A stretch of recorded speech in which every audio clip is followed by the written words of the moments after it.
Welcome to The Explainer. Today we're digging into something you probably deal with every single day, our city's roads. We're going to unpack why those big maintenance plans hit an unexpected and pretty expensive bump in the road. Okay, let's just get right into it. Have you ever been driving down a street that's, full of cracks and potholes, and then you turn the corner into another neighborhood and the pavement is just perfect, smooth as glass? It can feel totally random, right? But believe me, there's a whole complex story behind which roads get that fresh coat of asphalt. So where does a big plan like this even begin? Well, it all starts with a promise, a clear goal for the roads we all share, every single day. This is the foundation for, well, everything. And here it is. This is the city's official commitment. They call it Objective 13. It's basically their core promise to make sure our roads are safe and work well. Not just for cars, but for everybody. People walking, people on bikes, you name it.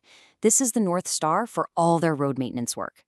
Okay, so a promise is one thing. But how does that actually turn into, real work on the ground?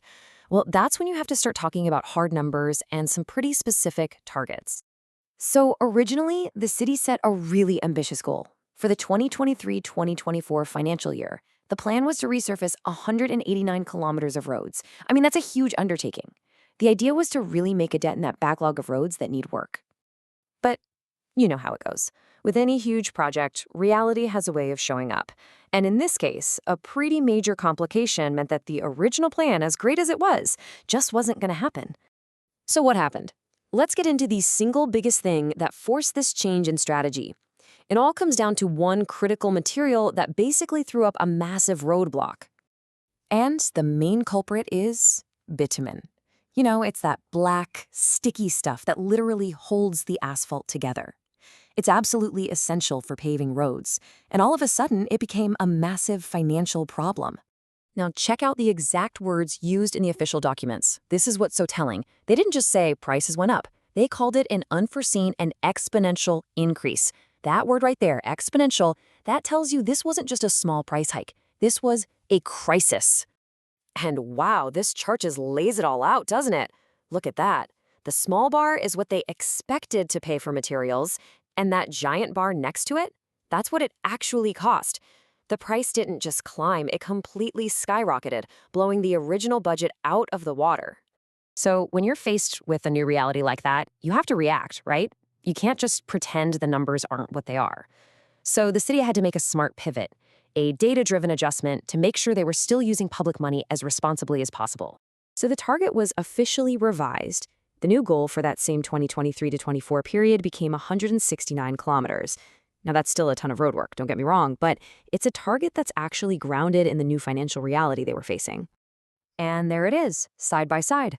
That 20-kilometer difference, that's the direct result of that massive spike in material costs.